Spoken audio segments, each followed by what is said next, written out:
السلام عليكم متتبعاتي الكرام، كنتمنى تكونوا على خير وبخير. اليوم ان شاء الله غادي نتقاسم معكم عراضه خفيفه ظريفه كتوجد داغيه، يعني ما كتاخذش الوقت بزاف.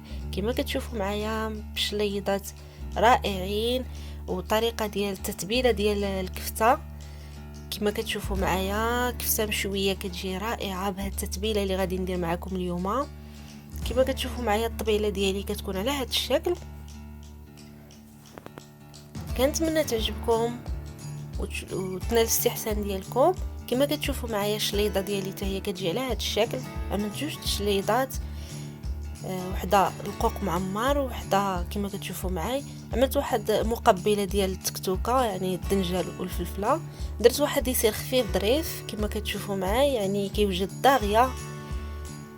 كنتمنى تبقاو معايا حتى لاخر الفيديو. اللي مازال ما اشتركتش معايا تشترك معايا في القناه ودير لي لايك وتضغط على الجرس باش تبقاو توصلوها لي فيديو ديالي. نبداو على بركه الله. بالنسبه للمكونات ديال الكفته، يعني التوابل اللي غادي نحتاجوه في الكفته باش غنشرملوها، انا خديت هنا 2 كيلو ديال الكفته. خديت معاه واحد 2 بصلات محكوكين، حكيتهم في الجهه الغليظه ماشي الجهه الرقيقه، وكنحيد لها ديك الماء اللي كيكون ديال البصله، كنعصروها مزيان.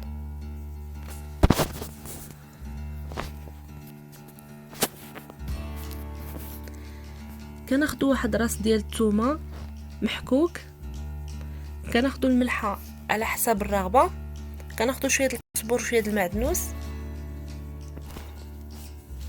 بالنسبه للتوابل كنحتاجو ملعقه صغيره ديال التحميره، ملعقه صغيره ديال الابزار، ملعقه صغيره ديال عطريه الكفته، وراس ملعقه ديال سكينجبير، ونصف ملعقه الخرقوم، ملعقه صغيره ديال الكمون. اول حاجه غادي نعجن الكفته ديالي مزيان، يعني باش تدخل فيها التوابل باش كتجي زوينه.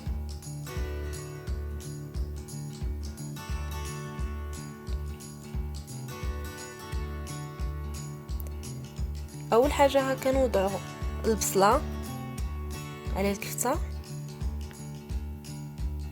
كنضيفوا عليها شويه القزبر ومعدنوس،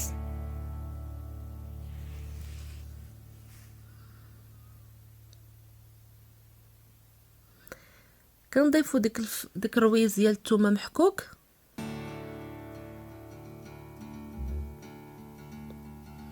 كنضيفوا الملحه على حسب الرغبه، يعني كل واحد يعمل قياسه.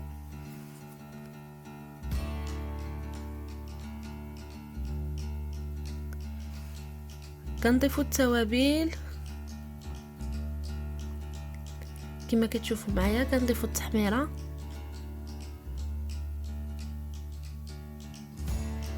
كنضيفوا الابزار،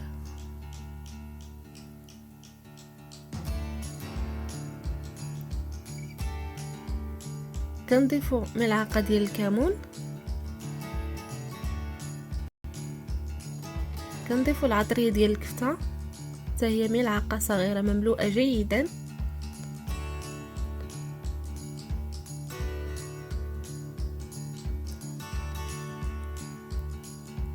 كنضيفوا نصف ملعقه صغيره ديال سكينجبير يعني الكعبه، وكنضيفوا ملعقه صغيره ديال الخرقوم، يعني اختياري، ممكن انكم ما ديروش.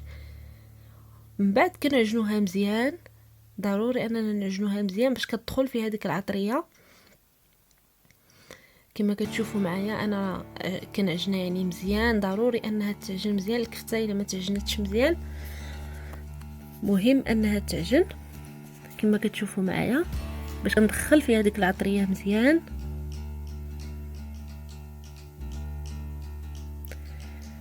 كما كتشوفوا هذا هو الشكل ديال الكفته ديالي من بعد ما عجنتها. دابا غادي نخليها على جنب وغادي نرجع ندير معكم الشليضات كتكون على هذا الشكل.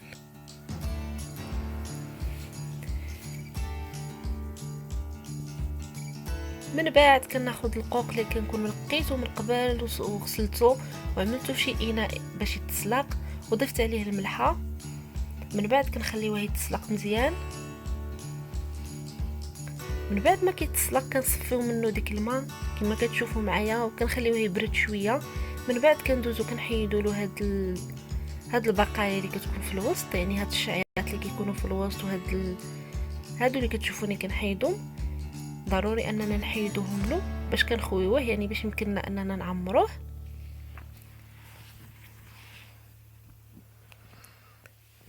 كما كتشوفوا معايا بهذه الطريقه، يعني طريقه سهله كنحيدوه اصلا ملي كيتسلق كيتحيد بسهوله، يعني كنبقاو نخويوه حتى كنحصلوا على الشكل اللي حنا بغينا باش نعمروه. يعني ممكن انكم تعمروه بزاف ديال التعميرات. انا نعمل لكم هنا اسهل طريقه يعني اللي تقدر تكون موجوده في اي بيت. يعني ممكن انكم تعمروه بزاف د الحويجات. ان شاء الله غادي نشارك معكم بزاف ديال الطرق باش نعمروا القوق. كما كتشوفوا معايا انا غادي نكمل القوق ديالي كامل على هذا الشكل. غادي نحيد له هذا الوسطاني.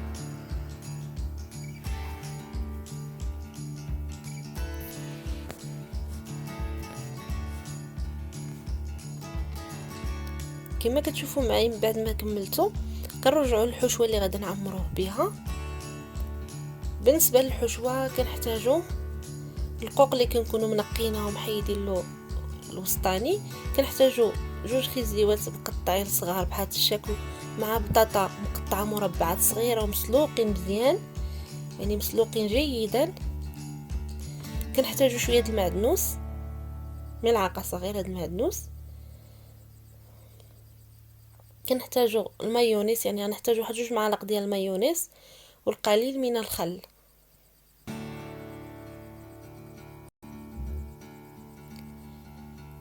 كما كتشوفوا معايا غادي ناخذ واحد الاناء اللي غادي نخلطوا فيه كل شيء. كنوضعوا فيه ديك خيزو والبطاطا. ممكن انكم تضيفوا عليه جلبانه الا بغيتو، يعني ممكن انكم تضيفوا الخضر اللي بغيتو. كنضيفوا عليه شويه المعدنوس. كما كتشوفوا راه كنكونوا سالقين الخيزو مزيان والبطاطا. كنضيفوا عليه شويه الخل بهذه الطريقه.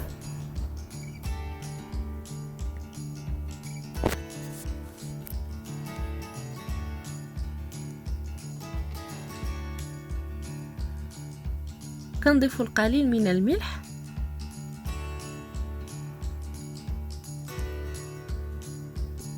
كنضيفوا 2 معالق كبار ديال المايونيز.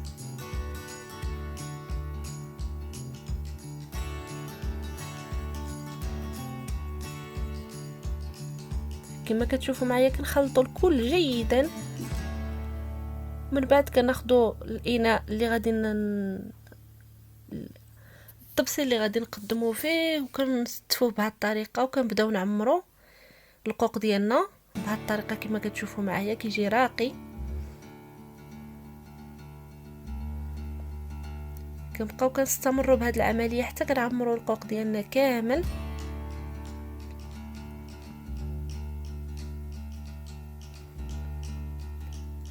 او ممكن اننا ناخذوا بحال هكذا بيدنا ونعمروهم عاد نحطوهم في الطبق اللي غادي نقدموه فيه.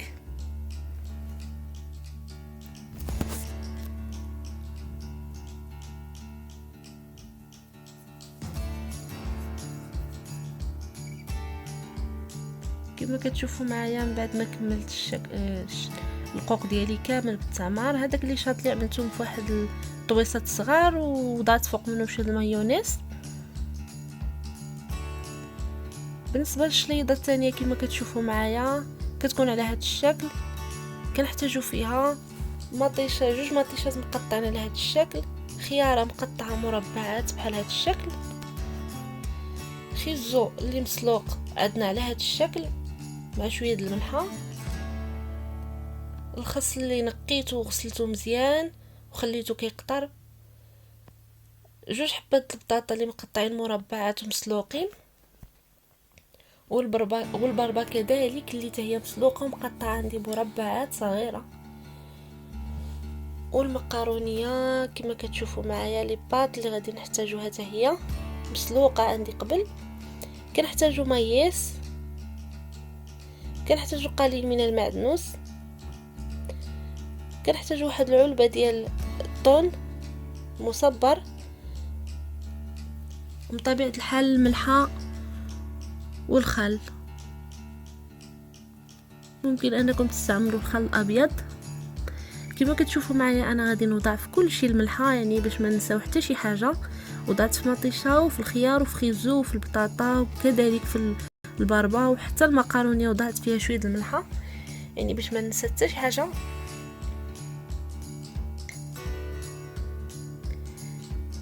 كما كتشوفوا معايا بنفس الطريقه غادي نوضع الخل، يعني حتى هو غادي نوضع شويه شويه من الجهه، شويه في مطيشه وشويه في الخيار وشويه في خيزو وشويه في البطاطا كذلك شويه في الباربه، يعني دائما باش ما نساو حتى شي حاجه. كما كتشوفوا معايا غادي نحركو الكل، يعني غنحركو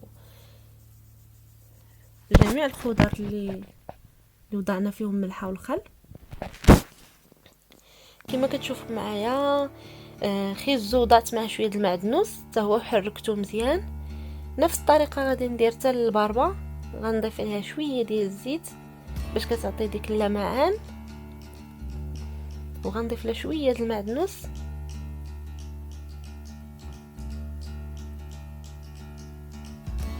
غادي نحركوها جيدا.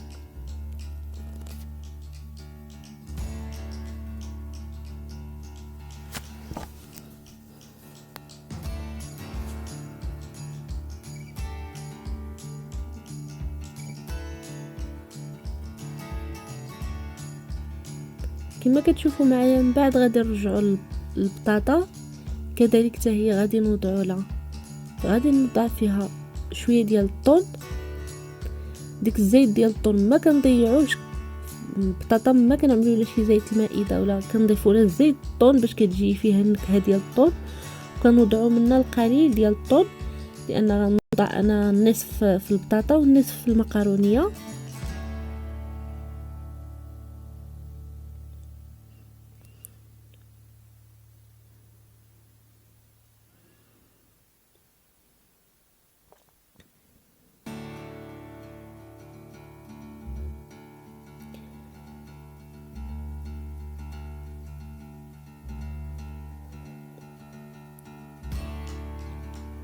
كما كتشوفوا معايا غادي نوضع واحد 2 معالق ديال المايونيز كبار.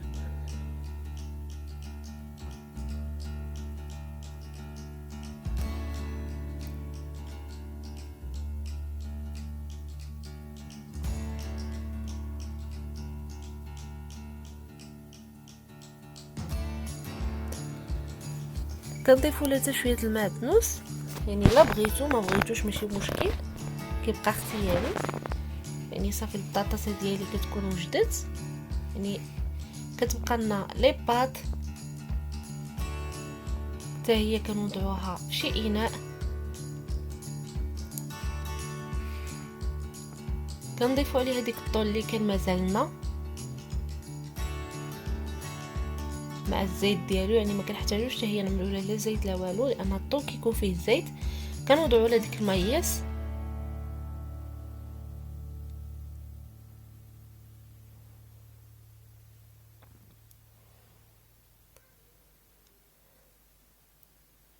كنضيفوا واحد 2 ملعقات ديال المايونيز، كنضيفوا شويه المعدنوس،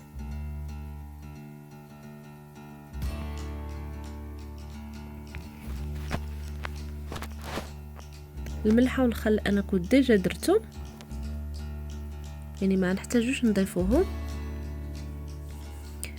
كنضيفوا رويز المعلقه ديال الابزار، ممكن نضيفوا الابزار الابيض. كنخلطوا الكل جيدا، يعني كيكون عندنا كل شيء واجد. كما كتشوفوا معايا في صحن التقديم كنستف ديك الخس، يعني كنوضعوا بهذا الشكل كما كتشوفوا معايا. من بعد كناخذ ديك المقارونيه كنوضعها بشكل عادي في الوسط كما كتشوفوا معايا، يعني سهله وكتجي زوينه.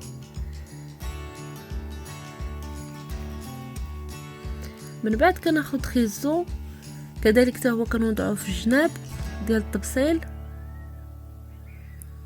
كما كتشوفوا معايا على هذا الشكل.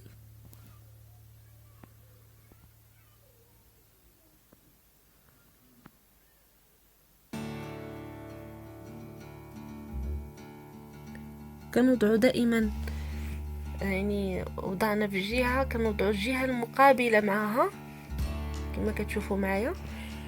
من بعد كنضيفوا البطاطا، يعني دائما ملي كنبغيو نوضعو في شلاضه الا درنا لون مثلا بحال خيزو لون يعني واضح، نحطو حداه البطاطا اللي شويه باش كتبان حتى في المنظر كتجي زوينه.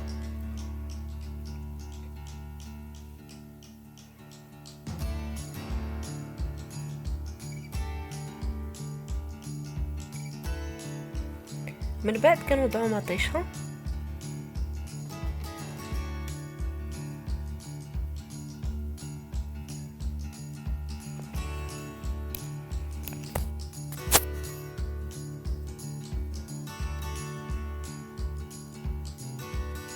من بعد كنضيفوا الخيار بهذه الطريقه كما كتشوفوا معايا، يعني طريقه عاديه وسهله. من بعد كنضيفوا الباربه بهذا الشكل.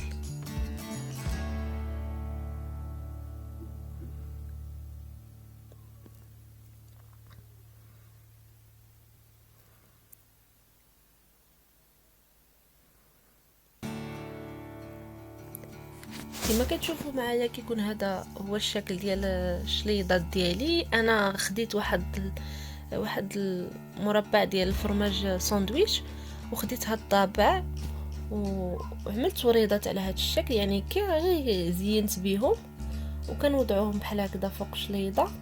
ممكن انكم تعملوا اي شكل بغيتو كيجي زوين، وكنبدلوا يعني الشكل ديال الشليضات اللي كنعرفوا دائما كما كتشوفوا معايا.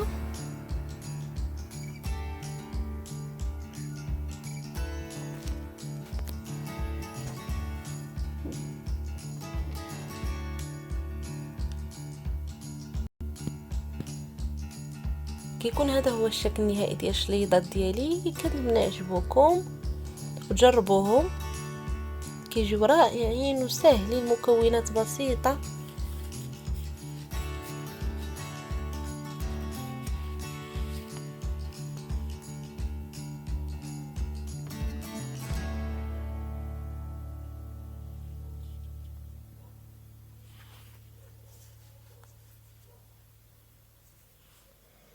كما كتشوفوا معايا انا قدمت مع حتى هاد مقبله ديال الدنجال والفلفله، نسيت ما صورتها لكمش.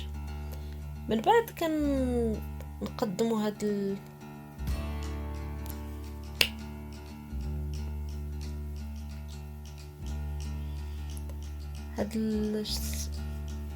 الديسير اللي ساهل بمكونات كما كتشوفوا معايا.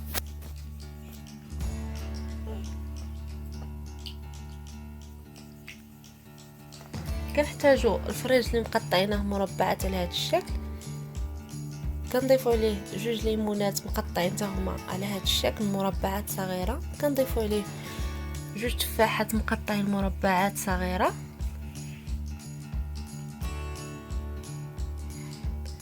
من بعد كنضيفوا عليهم 2 يوغورت طبيعي يعني او اي يعني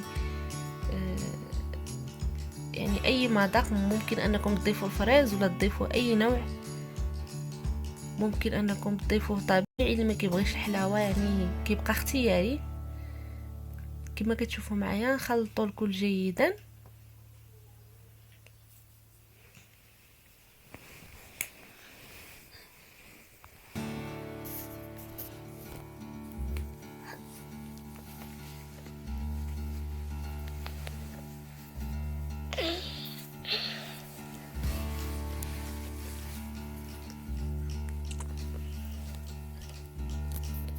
كما كتشوفوا معايا غادي نعمر الكويسات ديالي اللي غادي نقدم فيهم.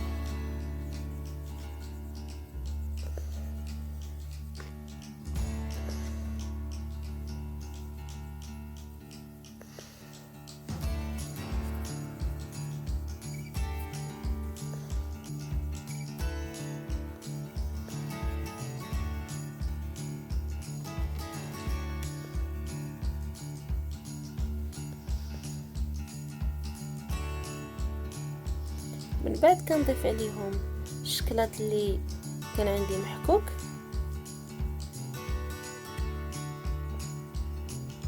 يعني ممكن انكم تضيفوا عليه الزبيب او تضيفوا عليه الكركاع او تضيفوا عليه يعني مكسرات كيجيو هما رائعين. انا ضفت غير الشكلاط يعني هو اللي كان عندي موجود، كيجي على هذا الشكل.